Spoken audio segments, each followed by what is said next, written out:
lately, a lot of eyes around the world have been turning to Argentina because of the recent presidential election, Mm. and the election of Javier Milei, who people are saying are, the Donald Trump of Argentina.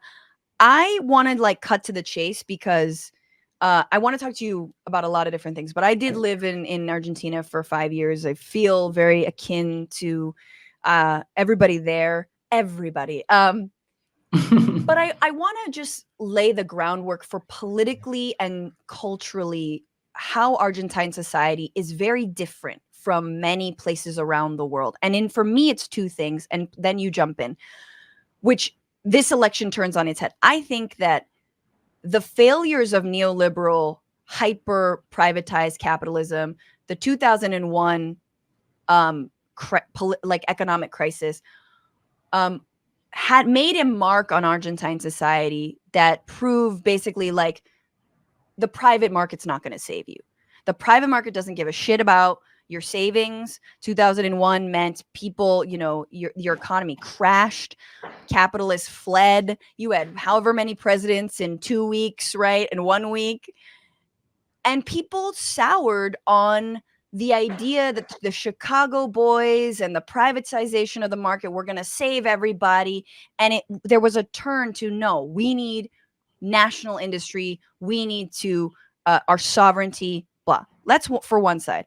For the other, and I'll shut up, I think that after, the military dictatorship and with the rise of the Kirchner government, there was a sense that there needed to be, and there is, a reckoning of, and never again will we hunt down and murder and disappear an estimated 30,000 Argentines who politically disagree with this military junta. Like these two things are bad. Unfettered Yeah. neoliberal capitalism, military juntas that, kill people and disappear people. Now Javier Milei is actually showing that maybe those two things, maybe Argentines, and especially young Argentines, are not actually that sour on either of those things. That maybe there is going to be a return to this idea of neoliberal capitalism, and maybe even a return to a more like mano dura, like, like repressive government. That's a Yeah. really long analysis, but that is my sense from watching what you've laid out. But first of all, explain. Okay, that's not a question. I just want to open it like that. Explain who the Okay. hell Javier Milei is, and how the fuck how could he get elected? So Javier Milei comes into this story that you're telling very well. I mean, there are a lot of things that I could add, but I think that's the main thing. Javier Milei, for us, is a strange character. It's very strange that he will be the next president because he was a TV pundit. He was a commentator. He was funny, strange, deranged. He went on TV. He shouted things, and it was kind of a funny character. And in some way, he represented the anger of a generation that never saw Argentinian prosperity. So he came with this MAGA statement that he would make Argentina great again. And we were all asking, so when was that? And it's not really very clear. But he is a teacher. He's an economics professor from the university. He comes from an intellectual background. That's his thing. He teaches the economy from the Austrian economist and neoliberal, and so he started like a cultural battle with economic concepts. And in So Argentina, the main purely thing, theoretical. He loves his yeah, theory. he really loves his theory and he defends it. And he talks about, for example, Keynes. And he says that Keynes is a thief, and he uses his books as trash and that kind of thing. And we thought that maybe that wouldn't be something that Argentinians would respond get to. respond to, because Right. it was very strange and a debate that it's not very aligned with our everyday lives. But what happened is that the last two governments in Argentina were really terrible, uh, economy wise. And we had a government from Mauricio Macri, that is the center right, let's call it the Republicans from Argentina. And afterwards, we had Alberto Fernandez, that came from Peronismo, and with an association with the Kirchners. And it's like the center left, so the Democrats. And then it comes this fellow that gives another point of view, and it's like a third point of view.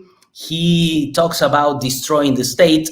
You can see a lot of videos of him with bats destroying our central bank, because that is his main policy. The thing that he tries to do is to dollarize Argentina. And this promise was very well accepted from Argentinians, because we have inflation of 140%. And actually what happens is that everybody, and obviously for the poor is worse, but for everybody living in Argentina, it's very difficult, because, for example, a good salary in Argentina is like, let's say $400, $500. Mm-hmm. And with that, there is no way to look forward to buying your house, or not even renting. And you see your income that it's dropping and dropping every month. So Yeah. in that context is where Javier Milei grew. Someone I don't had know to if I'm stop the still on. bleeding. Yeah, you're still here. It's like someone has to stop the bleeding. It 140% inflation is just wild. Yeah. I do want to stop down and talk about Macri and his party, which I would say is kind of like, again, run of the mill Republican. So Yes. Jeb Bush, George W., John McCain, those kinds of conservatives. Yeah. And then also the Kirchners, who you could say, I really prickle if we say Biden. I do think it's the Kirchners are like a shred to the left of Obama. I would say I like to call them if Obama had made good on some of his promises, Yeah. although, and they both became kind of stuck in their ways and failures. When I left Buenos Aires, when I left Argentina, it was Macri's time to shine, right? Yeah.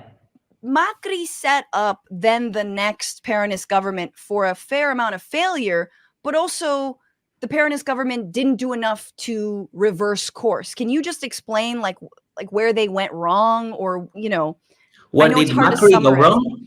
Both, maybe. Like, what did Macri do that further, impoverished Argentina?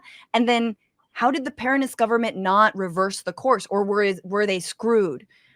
So this is the main thing for Argentina. We don't have dollars, and we need a lot of dollars.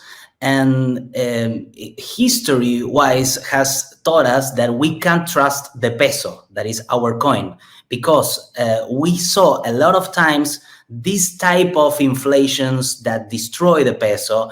And also we had something called the corralito, that was a time where the banks kept all our deposits. So people don't trust the banks, people don't trust the peso, and everybody saves in dollars. We are the country that has the largest amount of physical dollars. It's the US is first, I think Russia is second, and then there's Argentina, which is totally Wild.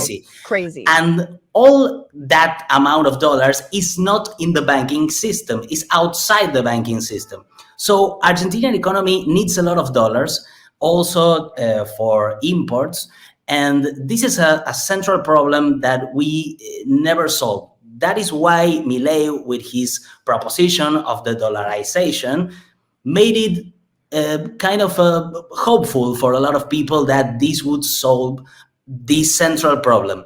But what Macri did, instead of trying to get more dollars from the economy, was to get in debt with the IMF. And he acquired the largest debt from the IMF. It was 400, no, it was $45,000 million. I'm trying to get the figure because you say it in other terms, but it's like 45 $1,000 million. 450 45 billion, billion. maybe? Yeah. No, 45 billion. Oh my God. Oh my Yeah, God. 45 billion. And this is in the year, remember, this is after Argentina had already been burned by the IMF, and everyone knew, as Nico says, the corralito was because of a lot of the debts that the military junta had started taking out from the IMF and the World Bank. So this is in the year, we're talking about 2015 that he did this, he did it in 2017. Okay. Yes, so he got us in the debt, and now we have to follow the IMF policies. And what does the IMF want from us?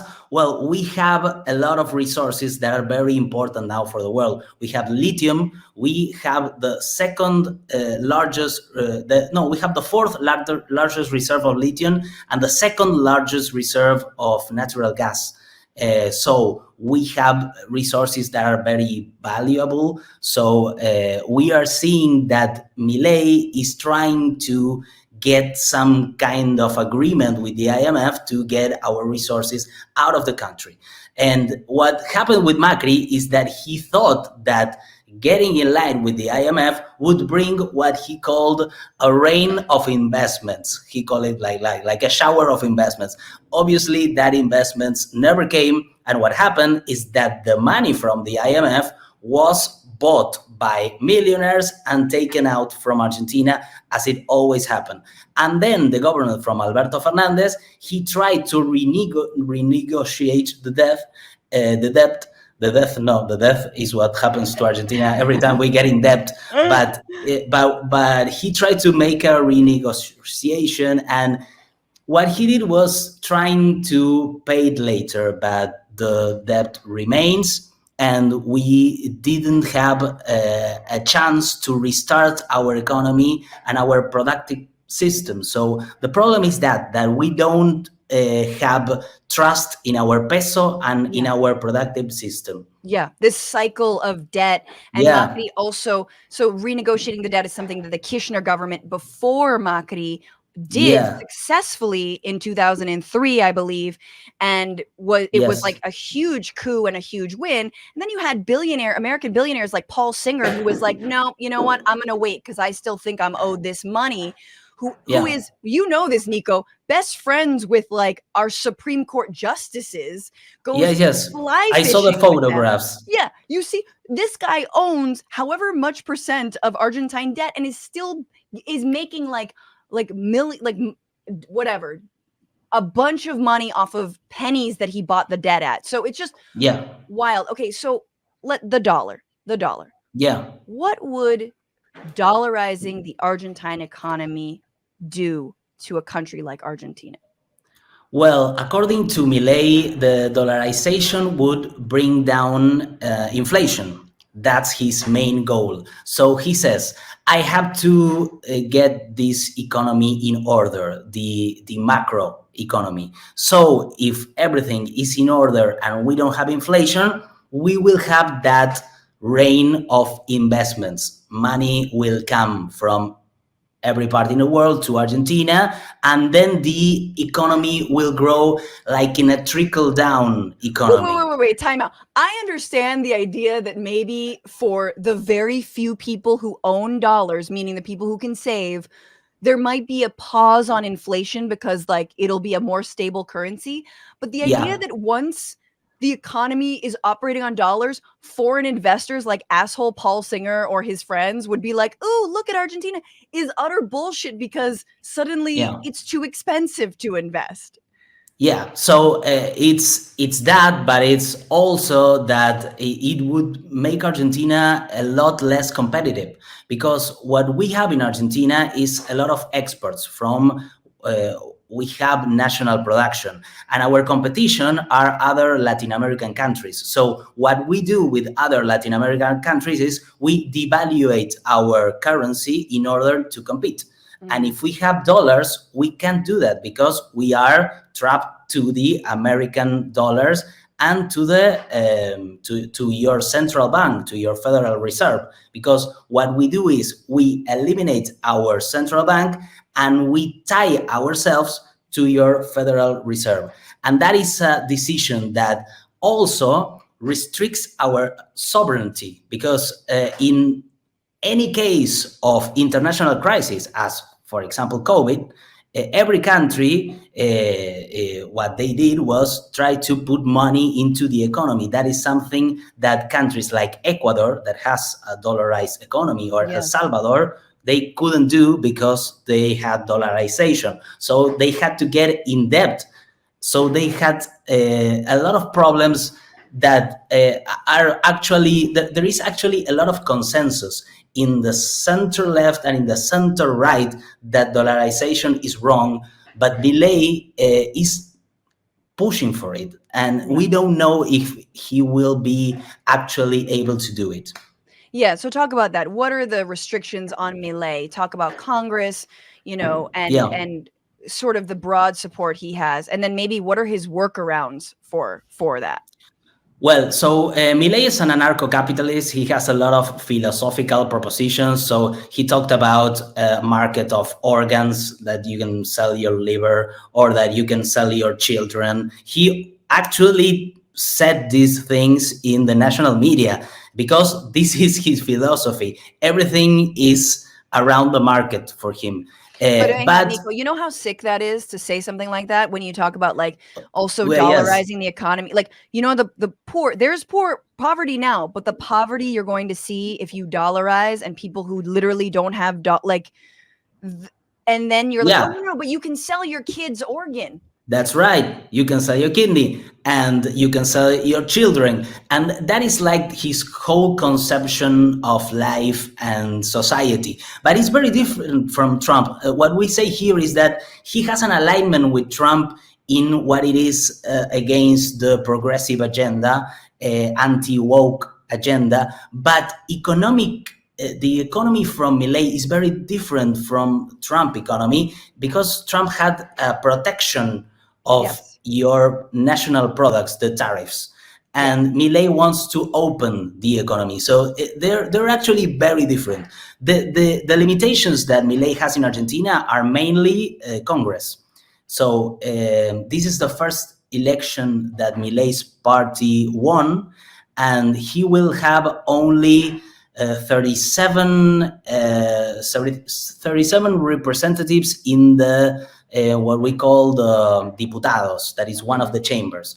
And in the other chamber, he has only 7 senators. So he will be outnumbered, and he needs to make agreements. But there are ways that he will try to implement to try to get around Congress. And that's what we are waiting for, because he starts this Sunday. And we actually don't know what he will do. Everybody is talking. I'm not even waiting to the new year. That's messed up. Yeah. He starts this Sunday, and he says that on Monday he will start his government. And so we were hoping for a summer, and we will get something that we don't know what it is. Not a way to enjoy summer vacation at all. Don't turn your back on him for a single moment. I think 2 questions I have, and I apologize to anyone who I'm fascinated by this, of course, but what was the importance of someone like Macri endorsing Milei? It seemed like that gave him the edge in the runoffs, but explain. So it's like if Donald Trump was supported by Bush and Romney and all the Republican Party. So Macri is a representation of the institutional Argentina. He was a president, and he comes from a very wealthy family. And everybody, or some people, were hoping for the center right to say, okay, Milei is our limit, we will not support him. Right. But what happened was that the center right, or a part of the center right represented by Macri, rallied behind Milei. Now, what we are seeing is that Macri is realizing that it was not easy to control Milei, that Milei has his own agenda for something he's called El Loco, the crazy. He is somebody that works with a different type of system, and now we will see in his government how this relationship with Macri and the center right will function. Well, what we see in the United States, and we are looking at what happened with Trump, is that a lot of the Republican Party got behind Donald Trump. Yeah, they And handed their testicles to him on a little platter. They like, that's how you yes, they did like that. So we will see what happens with Macri's testicles. I don't think that Macri will handle his testicles in an easy way. Let's say it. Yeah, meaning they may pull back, like they may not give him full support for everything that he wants to do. Yes, but the vice president of Milei is Victoria Villarruel. She's a supporter of the last dictatorship. She defends people that violated the human rights in Argentina. So she went to the police station, she went to the military generals, and some people are saying that Macri and maybe her are preparing for a coup. So Milei falls, and we have a dictatorship from her, or not a dictatorship, but a totalitarian government, or something like that. A coup against Milei. Well, because he's a very weak president, he doesn't have any kind of place in Congress. He's a minority. Every governor in Argentina is from another political force. He has not one government.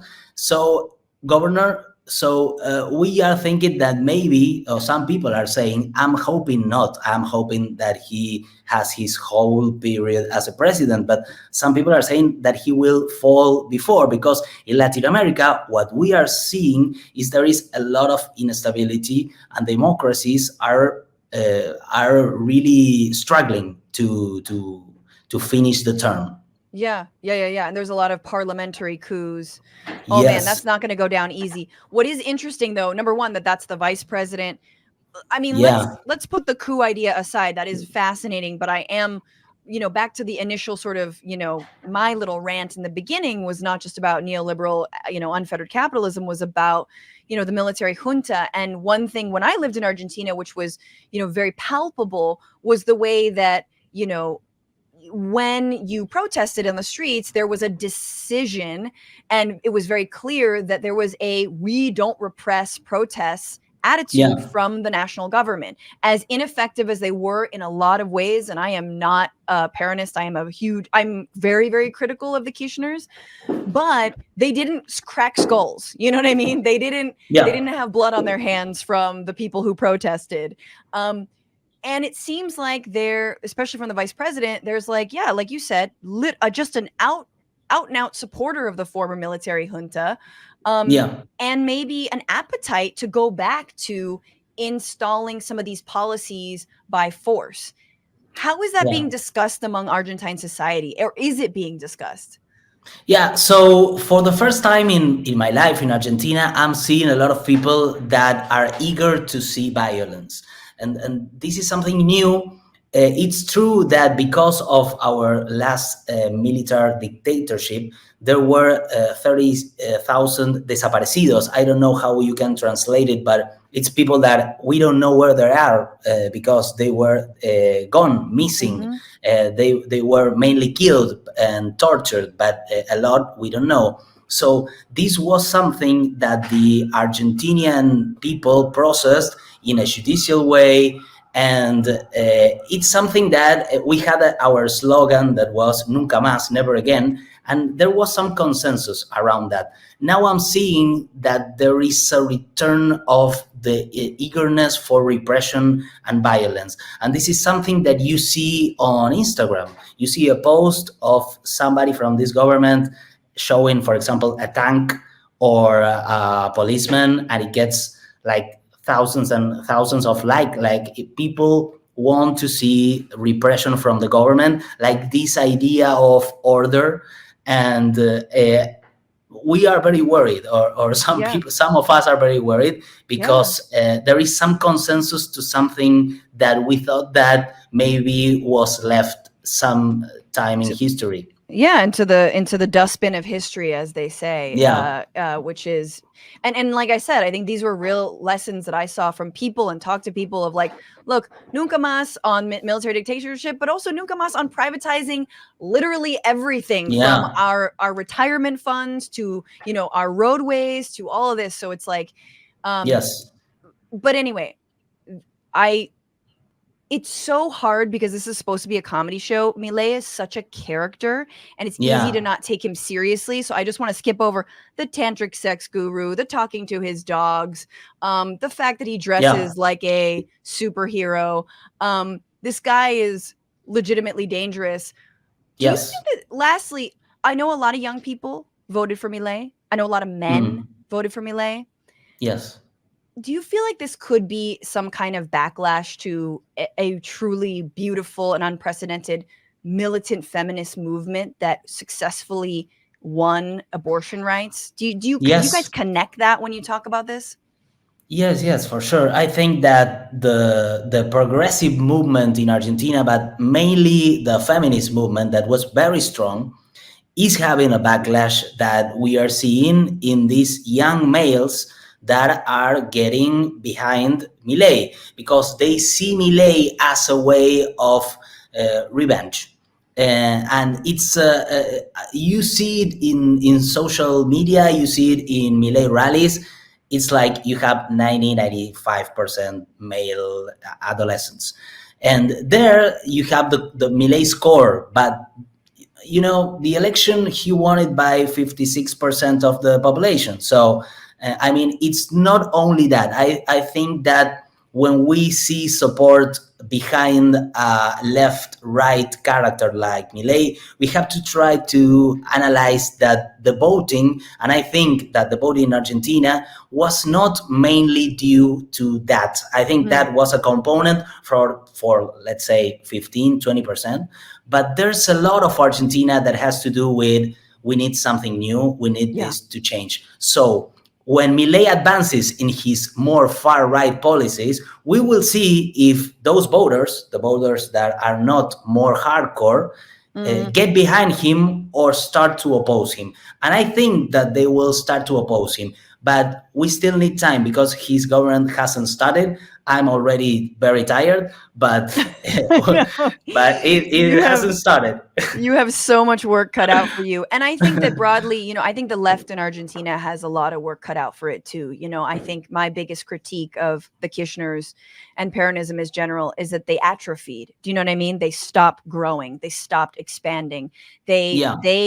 They claim to represent all pro-democratic movements, all anti-fascist movements. They're the ones who have memoria. Only them have memoria. Meanwhile, there were Yes. so many people from the left, progressives, saying we don't like the corruption, we don't like the clientelism, we don't like the fact that we have soja, we have soy, but we only export it. What about our national industry? We want all these changes. We want, Yes. more rights for, indigenous people and all this women shit. So it is also a failure of the left. It's also a failure of that imagination. Yes, yes, yes. We talk here a lot about the acting of the progressiveness or the acting of the present state because we have it a lot in our discourse, but in the material things, you really don't see the advances. And what happened with the center left and the Kirchners in the last time is that when you hear them talk, it's like, well, I'm behind everything, but in reality, nothing is happening. Yeah. So the discussion gets really difficult because you are put to defend a government that is doing nothing and just saying that they're doing things. And when somebody criticizes the state, well, what I say is yes, the government is shit and the state is functioning like shit. But that doesn't mean that we have to eliminate the state. We have to get it better. Yeah. Don't eliminate the state. I know you hate Yeah. the state, and that's again the irony, as Brandy and I talked about, is these fascists all want to eliminate the state economically, but make it massive when it comes to the military, as I know Milei and his vice president are into. Nico Guthmann, thank you so much. I don't know if I'm saying your name at all right. Your English is so wonderful in many ways, but also because it's slow enough for me to understand. If you listen to Nico on his YouTube, it's just it's thank beautiful. you. Yeah. In Spanish, I speak a lot quickly. Yeah. Too quick. But everybody, what's your YouTube channel so people can check it out? My YouTube channel is like my name here. It's Nico Guthmann. And I also have a podcast that is called 220 Podcast. And greetings from Argentina. We never get to talk to a US audience. It's usually like we are watching US, but they are never watching us. So for me, it's very strange and very special. So thank you.